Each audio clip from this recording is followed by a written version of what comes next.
And now you can say, okay, what do I want to do? And once I have a regulated nervous system, I can step into my power because I believe that every single one of us have a superpower. And that superpower is free will. Every moment, every single moment, friends, we get to choose. Do I want to choose to be a victim? Do I want to choose to be a victor?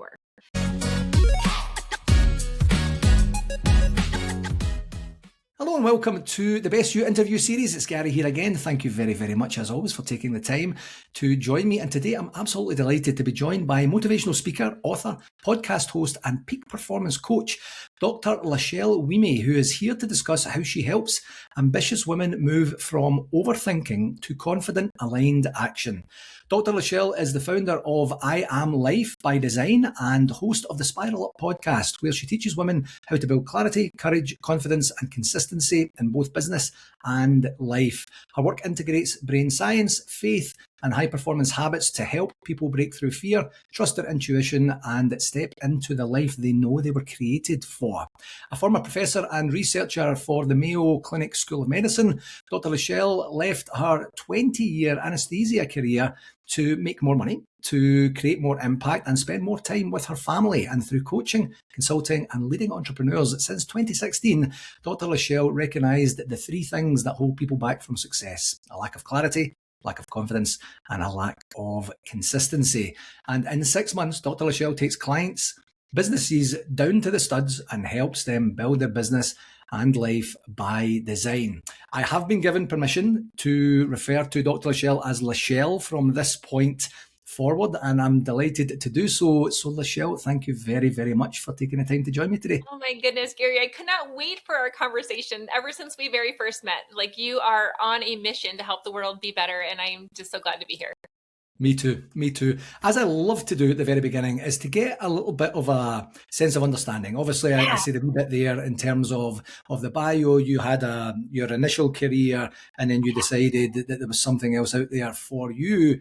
How did that all come about for you? Yeah. Oh my goodness. By accident, honestly. But also, I say this by accident, but by design, in the sense that if you believe that everything is always happening for you and you believe that life is always working out for you, things had been in process without me realizing it for a long time. And then I finally woke up and finally recognized it. So a little bit of background about, my journey, Gary, is I had a very successful business as a professor and as a nurse anesthetist. I loved my job. I spent what I would consider 100 years to do what I did. And I really did find a lot of satisfaction. But what happened to me in 2016 is I was introduced to an opportunity to start an online business. Now, what's crazy is that I had no sales experience. I felt like I was an awkward, shy introvert who was afraid to post anything on Facebook. I definitely was busy. I was in the last semester of, getting my doctorate degree, full-time career, family, the whole bit. And I really had no business starting a business, but something inside of me said, you should do this. And I couldn't stop thinking about it. So that's kind of my first little nudge to all of you guys, is that if there's something inside that you just can't stop thinking about, lean into that a little bit, be curious about it, and find out what is the thing that's really kind of tapping on your shoulder, right? So I finally said yes. And I remember thinking, all right, if I'm going to do this, I want to make sure that I'm doing it to my best ability, so that if it doesn't work, at least I know I gave my best effort, right? Yeah. And within a couple of months, I was already way more successful than I thought I ever could be. And I started to recognize, Gary, that there was something that I now call the and life, meaning that there is something that allowed me to not have to choose between being challenged and fulfilled and feeling like I'm making a difference in the world and being a present mom and wife. That there was an opportunity for me to do both at the same time. And I had never felt that way, because in reality, my career took most of my effort.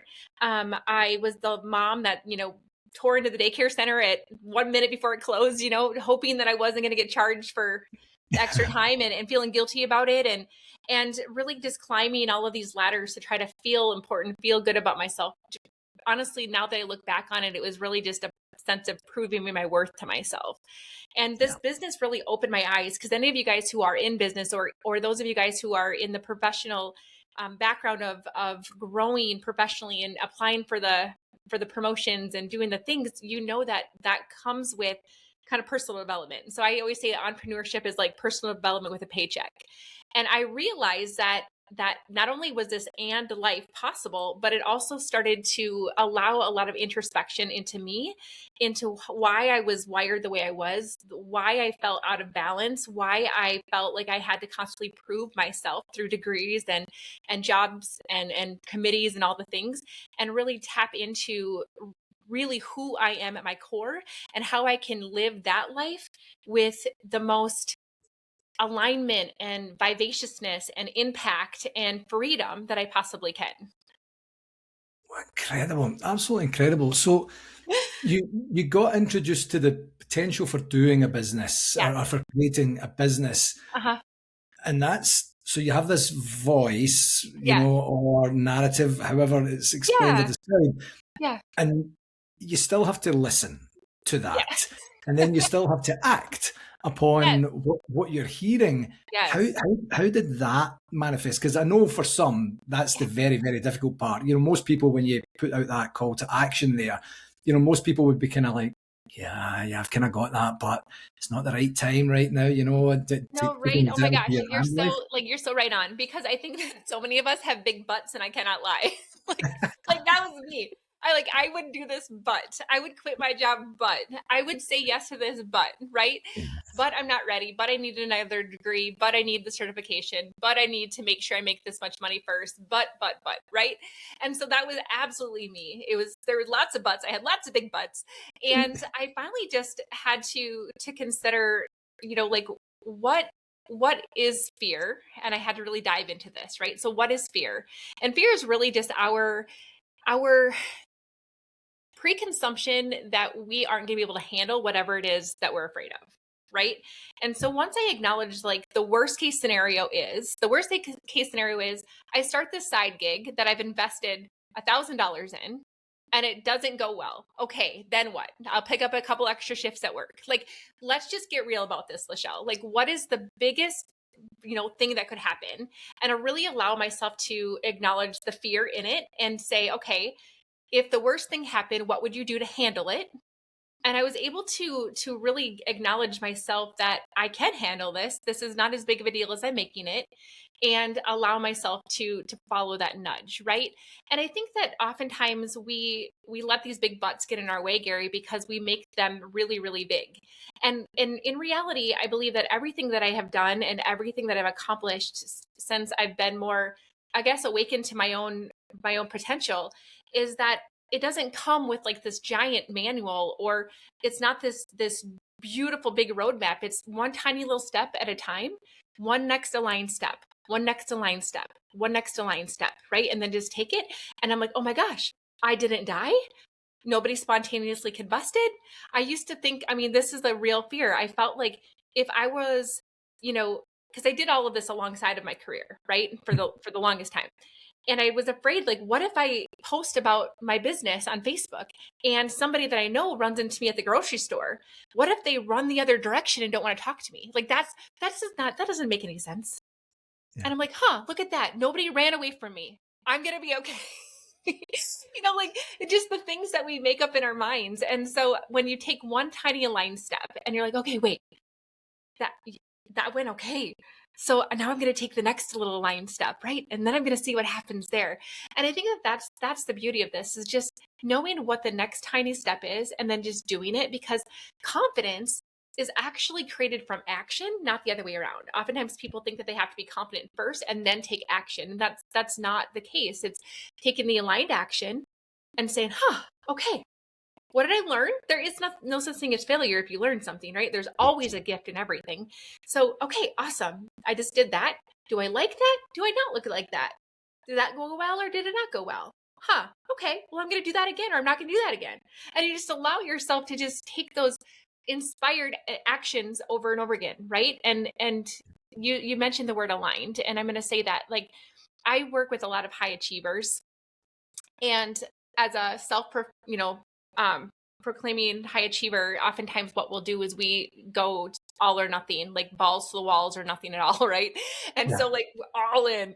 And what we end up doing is okay, if I'm going to do this, then I'm going to watch every podcast and I'm going to read every book and I'm going to sign up for every coach and I'm going to do all the things. And then we wonder why nothing works because we're doing a little bit of everything and Yeah. we're completely overwhelmed, we're completely burnt out.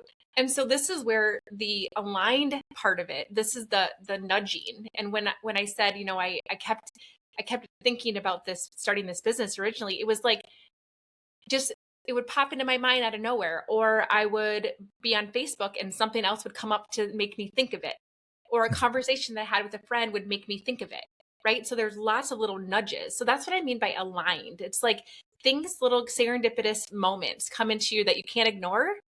Yeah. Then lean into those things instead of all the things. Allow yourself, your higher self, your spirit, your God, whatever it is, to guide you to the next step, and take that tiny little step and then take that, celebrate it, and now do the next one. And do the next one. I think that's so profound. I love the simplicity of the exercise, and it's so often underperformed where people, I'll say to clients, let's talk about the worst case scenario. Let's Yeah. talk about if you are rejected, if you are unsuccessful, if you don't get what you were hoping to get, if your marks aren't whatever they are, whatever that looks like. And sometimes it's met with, what's the best word? Like irritation or mild annoyance, where they're kind of like, and I think part of it's resistance, where they're saying, I really don't want to think about that right now. Yeah, I know. But if you think about it, I think you're going to be a wee bit underwhelmed because it isn't as audacious, as you think it is. It isn't, the people running in the opposite direction in the supermarket, or people suddenly unfriending you, or whatever would float your boat in terms of what's genuinely meaningful for you.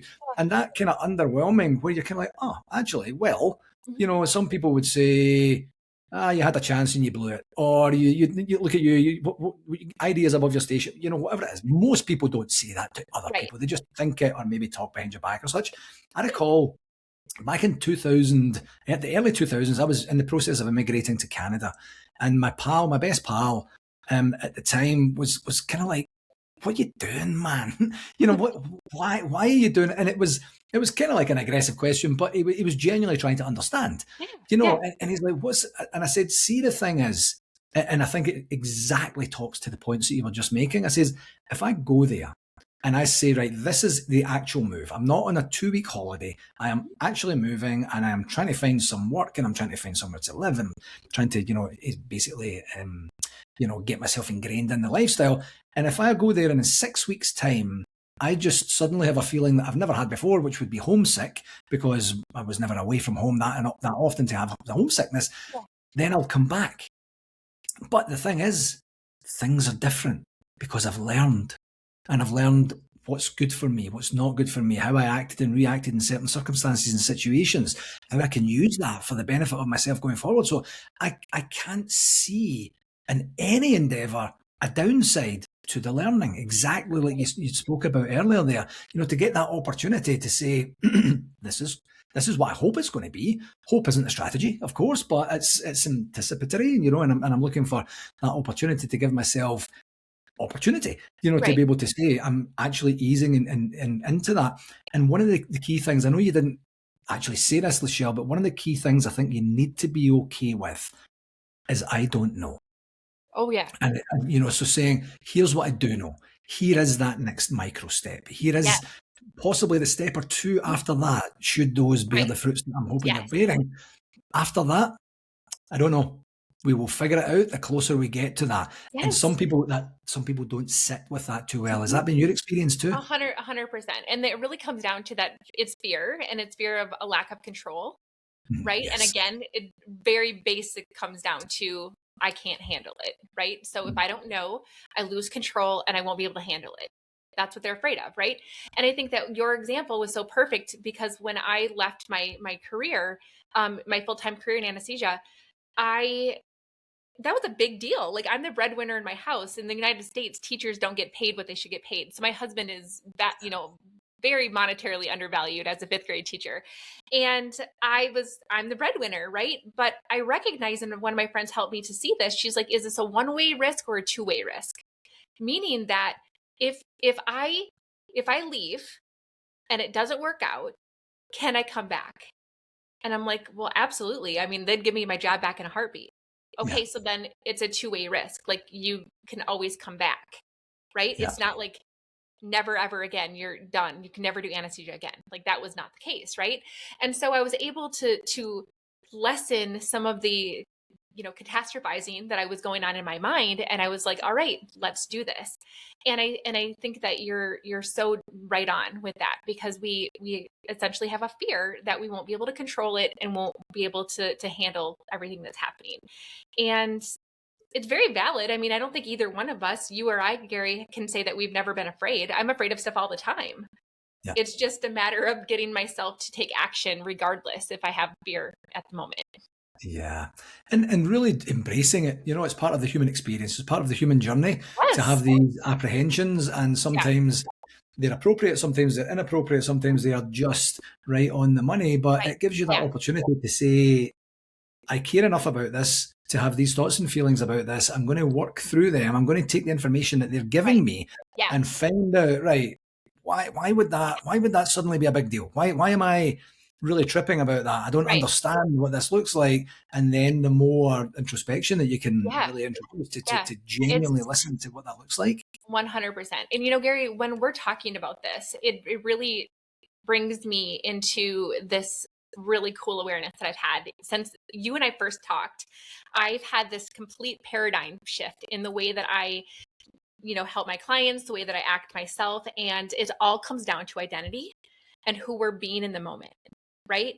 And Yeah. so what I've done is I've developed this identity recalibration process that I take people through in less than an hour, where I can shift them into the identity that they want and Yeah. allow their whole being to recalibrate with this version of themselves. And I help them to essentially remember that they already have things within inside of them and kind of own it and then act from that space, right?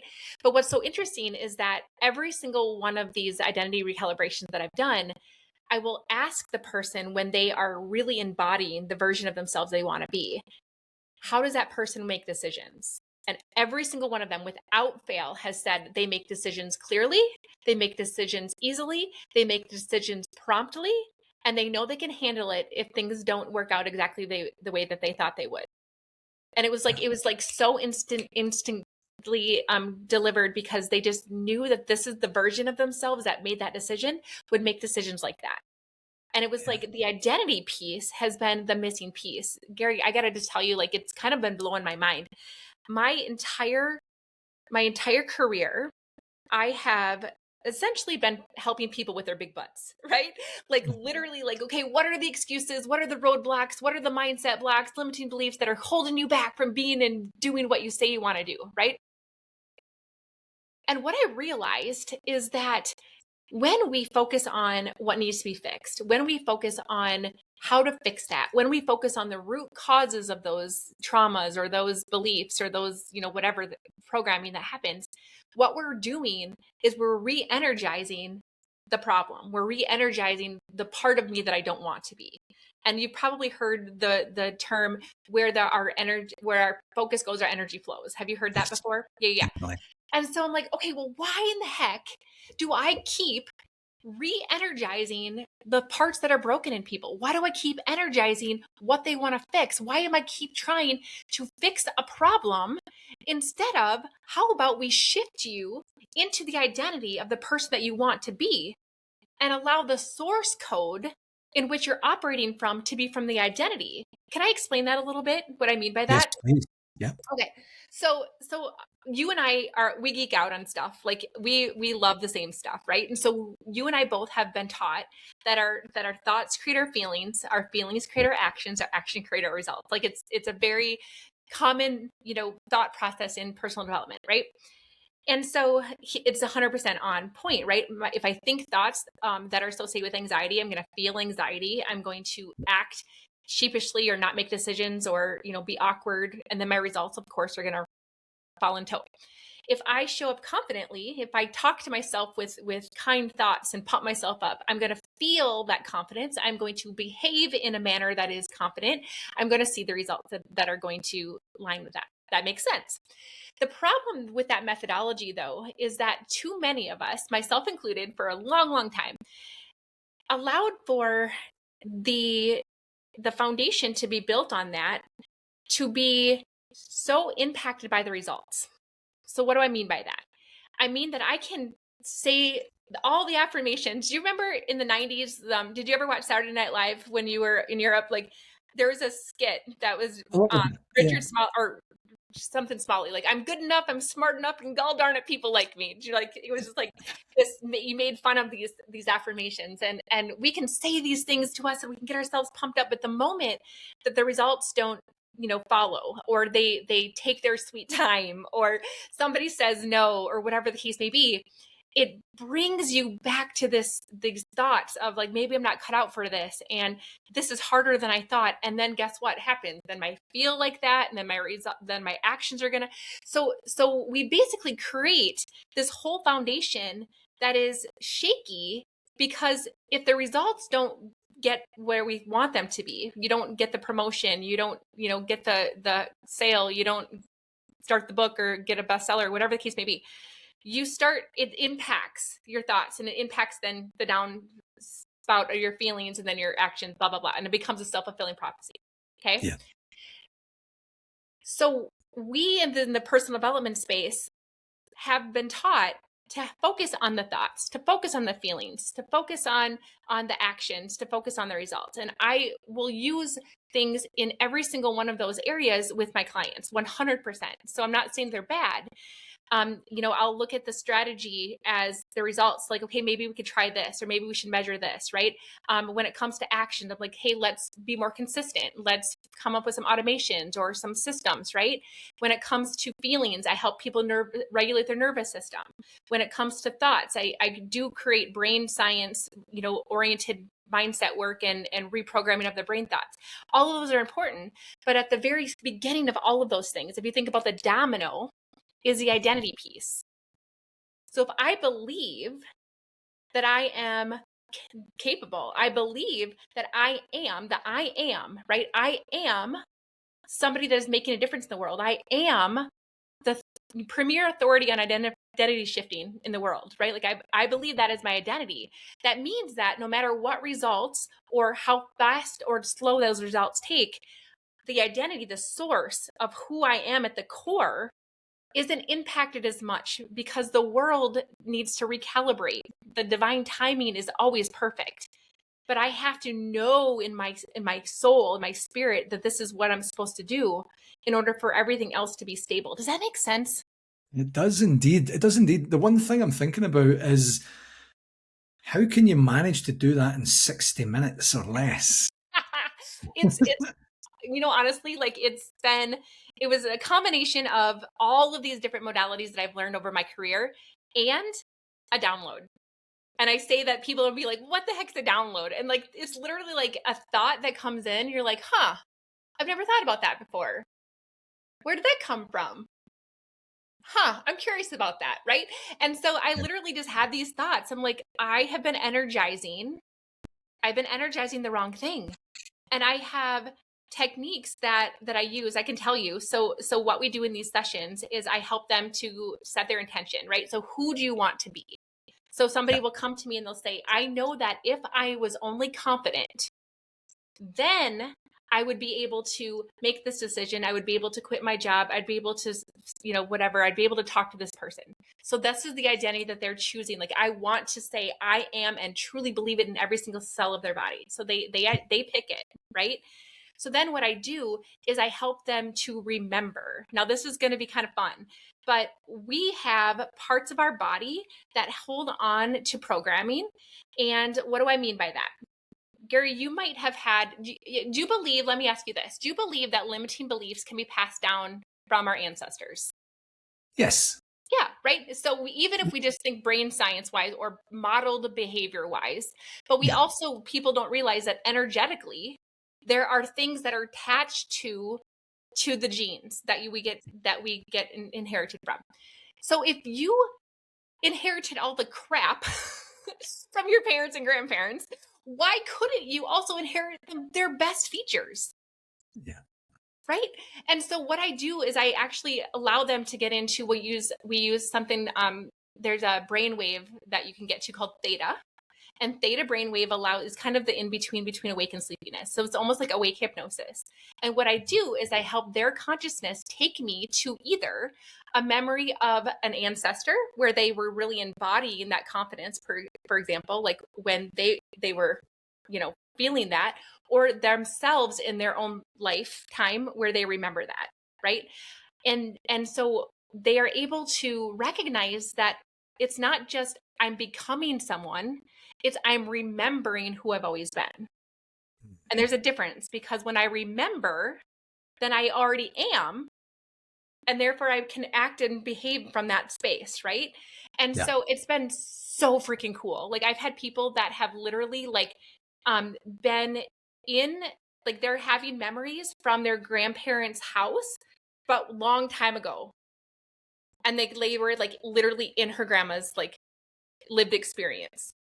Yeah. It's so freaking cool. I've had people that have taken me into, fields when they were in another country. Like, oh my gosh, LaChelle, now I'm walking into a city and it's not even America, and like so vivid. It's so freaking cool. So we help them to remember this part of them that's already there. And then I bring in to them a somatic anchor. So a part of their body that they can tap into so that they always remember what it feels like to be living in this experience.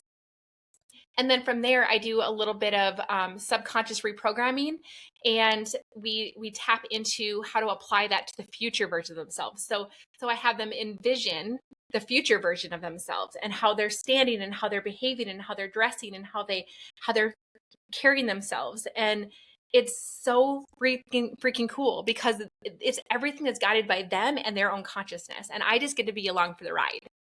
Yeah. Oh, it's so good. Yeah, it's so fun. And it really, and it reminds me of a message that I've been kind of getting a bit more vocal about over this last 6 months or so, is we have access to way more information than we think we do. Yes. So a lot of time I use this analogy literally on the weekend there, where like information from a development perspective, from an experiential perspective, from an ability to be able to know and understand self or other people perspective, it's kind of like raindrops that are just bouncing off of you as you're walking around. And sometimes you're kind of like, oh, that's a bit of a nuisance, or you put an umbrella up to take away. And all these are little mini lessons. And some of them will land and absorb, and you might learn a lesson from it. And other ones, they just kind of go away in that moment. Not that they're completely gone. Right. And not to overwhelm people, to say there is so much information all day, every day, you need to pay attention, or you should pay more attention to the things that are pertinent and important for you in that moment. Yeah. It's not the overwhelm. It's just saying, think a wee bit more expansively. If you're constantly looking externally for information and or a feeling or validation or something like that. Yes. Why don't you start with all the resources you already have? You have everything inside of you already, right? You Yeah. absolutely do. That there is a part of you that is guiding you. And are you listening? And I think that's the thing, like, when we think about the patterns of this world, the limiting beliefs and the programming and everything, it's things that have just covered up and blocked your ability to know truth, which is that you already have everything within you. And that as long as you're tapped into that guiding part of you, you have all the answers to everything that you possibly need. Yeah. And it's so cool. And then what's been happening is, and because I've been doing this now for a while, and people have literally been experiencing like they're a completely different person. Yeah. Like they make decisions faster. They show up more confidently. They don't allow themselves to spiral down. Their relationships are better. Their sales are better. Like it's just unbelievable. And it all comes down to, again, the source code. Yeah. And recognizing who am I being, so that when I show up and I ask people, like, look at it from the filter of that person until you can really really and truly embody them in every single cell of your body, sometimes we have to just have them take themselves back to the session that we have, the identity recalibration and the somatic anchor that we have with that. And I say, okay, now from this position, what action would she do or he do? Right? Yeah. How would that person respond? Like from that person, like, all right, so embody that. How would they respond to this?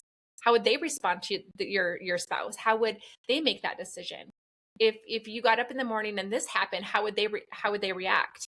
Oh, well, they would do this. Awesome. Do that. And then they just do. Yeah. It's so fun. It's so fun because you don't have to go through all of the, this is the craziest part, Gary, is because part of my methodology was actually given to me through a process that I've been trained in called E4. So E4 takes your consciousness and takes you to the limiting belief, the origin of it from the moment that it was conceived. So the 5 minute to 24-hour period that a limiting belief was formed in your brain. Okay. And then you can pluck it out and reprogram it.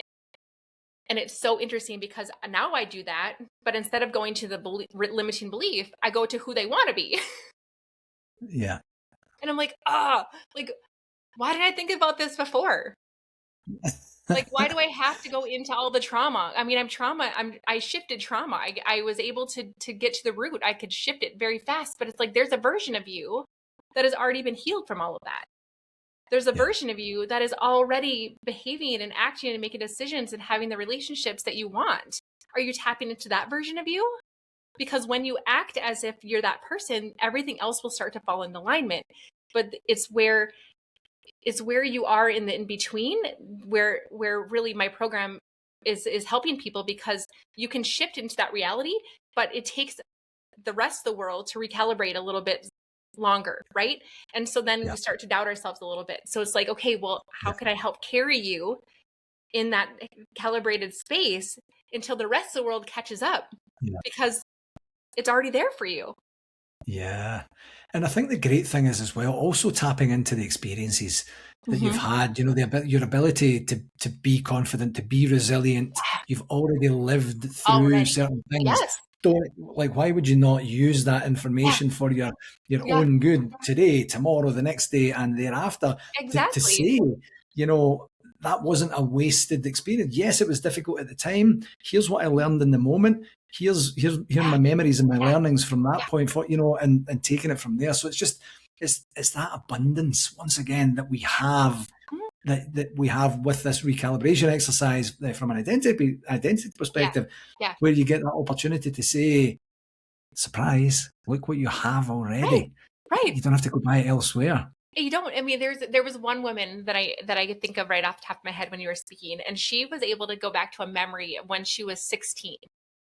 And she was in the cheerleading squad. And this woman is in her 70s now, you guys. So like, she was able to take herself back, but she remembers standing and she remembers having her hands on her hips. And she remembers feeling like on top of the world, that she had all the confidence. She knew exactly what to do. She knew she could handle it, all the things. And we were able to take her back to that memory. We were able to help her feel what it felt like in her body. And so now every time she stands, you know, with her hands on her hips, she feels that version of herself. And she's like, well, what would that 16-year-old version of me do? She would do this. All right, then I'm going to just do it. And that's the thing, like all these tiny little, going back to the beginning of our conversation, it's not this giant, big thing. It's all the tiny little things. How would they respond? How would they make the decision? How would they act under pressure? How would they show up in visibility? How would they lead in this particular position, right? And it's like those tiny little nuggets, every single one step at a time, aligned action at a time. And all of a sudden, you look back, you're like, everything is exactly the way I want it to be because I took the aligned action. Yes. I think so much. I teach an undergrad class here at the University of Calgary, and I think every single one of them, it should almost be a core part of the curriculum to say, who are you?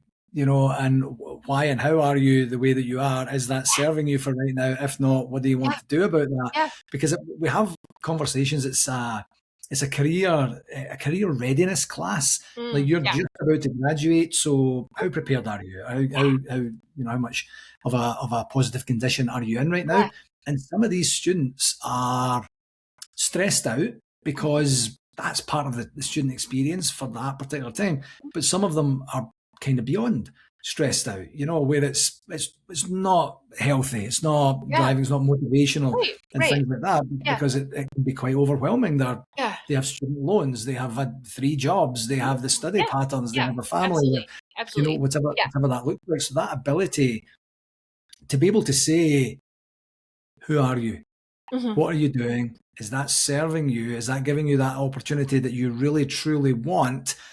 Really literally manifesting what this looks like on graduation day, on Right. the first Yes. day on the job, on the first day you open your business, and future, I was going to say future proofing. Is it future proofing?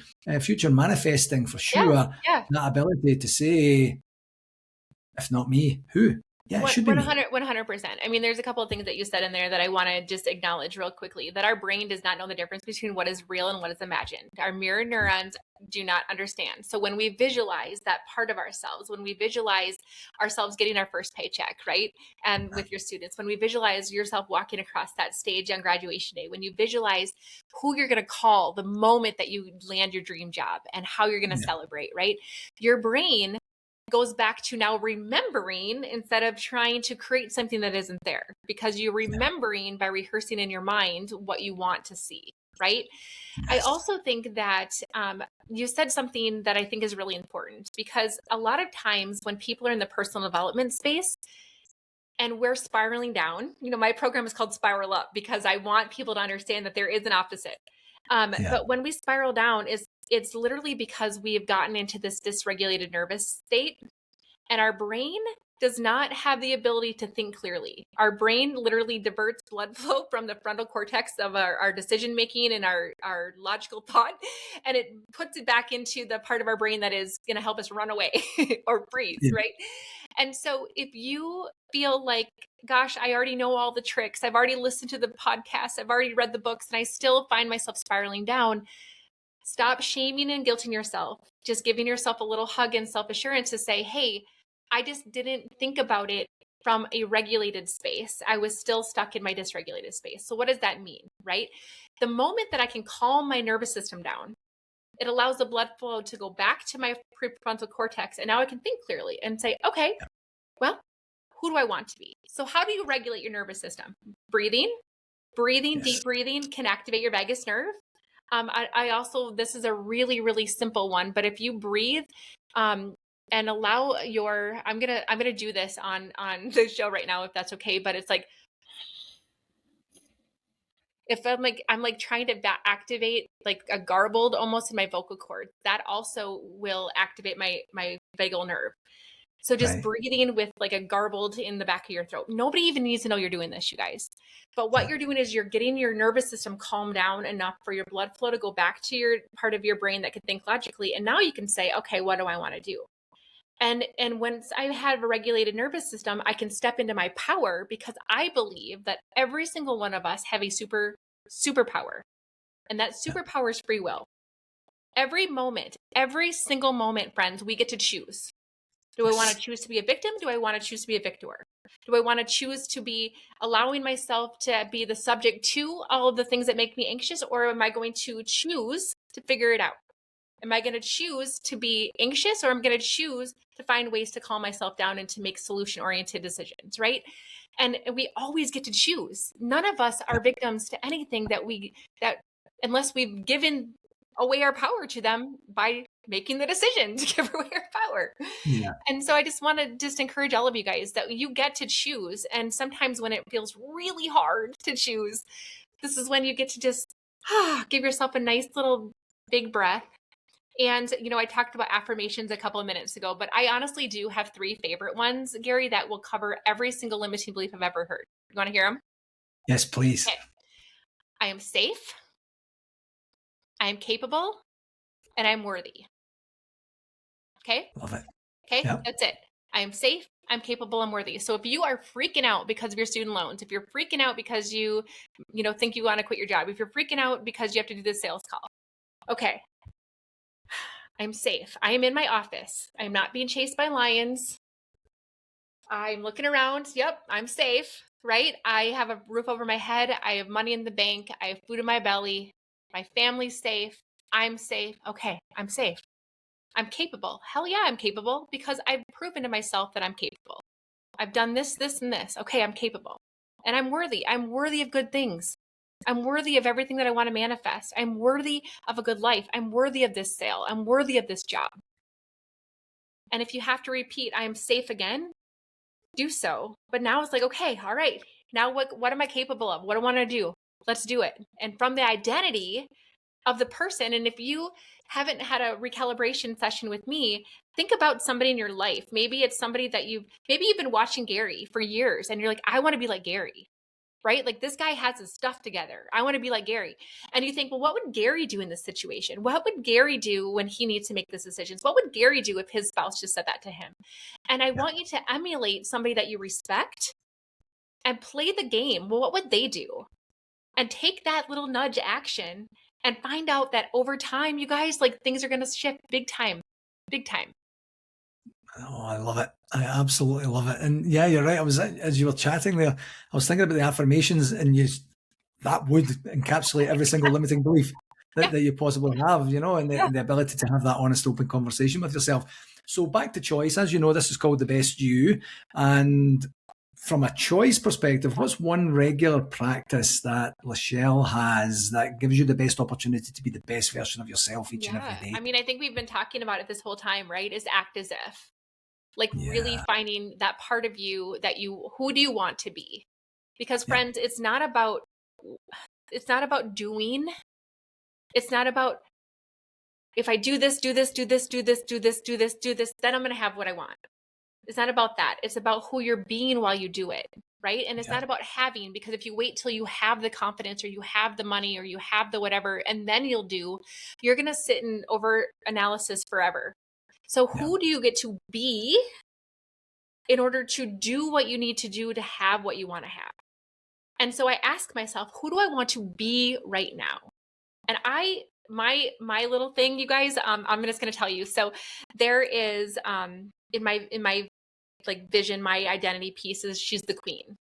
And to me, the queen is somebody who is poised and she's confident, but she's also really warm and approachable, and everybody wants to be around her, and she has this magnetic energy, and she carries herself with so much grace and self-assuredness, but also this humility and this vulnerability, and that's the identity of the person that I want to be.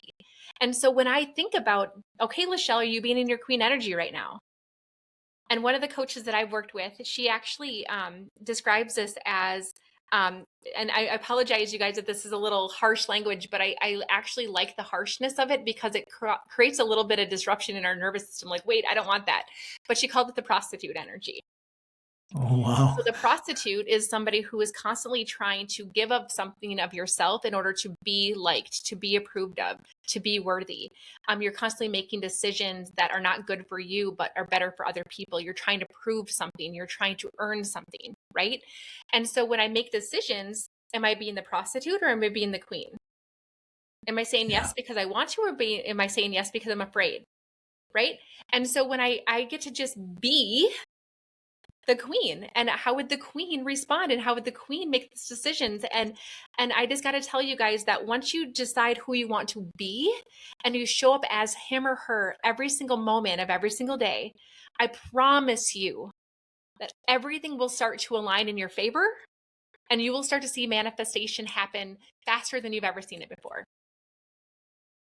Fantastic. Absolutely fantastic. LaChelle, before I let you go, where can people find out more about you, the work you're doing? Oh my goodness. Well, I keep everything really simple. So if you can spell my name, then you're halfway there. So this is LaChelleWieme.com. I'm at LaChelle Wieme in all the social platforms. You can find my podcast. You can find my, all the things. And I want to just invite you guys. So if you head on over to my website, you're going to see an opportunity to apply for an identity gap assessment. And what that is the live one-on-one experience where I can actually identify your identity gap and show you exactly what you need in order to shift it. And so I don't charge anything for it. I just want to make sure that you're ready for it. So head on over to LaChelleWieme.com and check that out. And if you feel like I'm kind of curious on where my gap is and what I can do about it, I would absolutely love to have a one-on-one with you and meet you. So tremendous. I've been looking forward to this for quite some time, and of course, it did not disappoint. Your energy is absolutely incredible. Thank you very, very much for coming on the show today. Thank you for having me, Gary. Bye, everybody.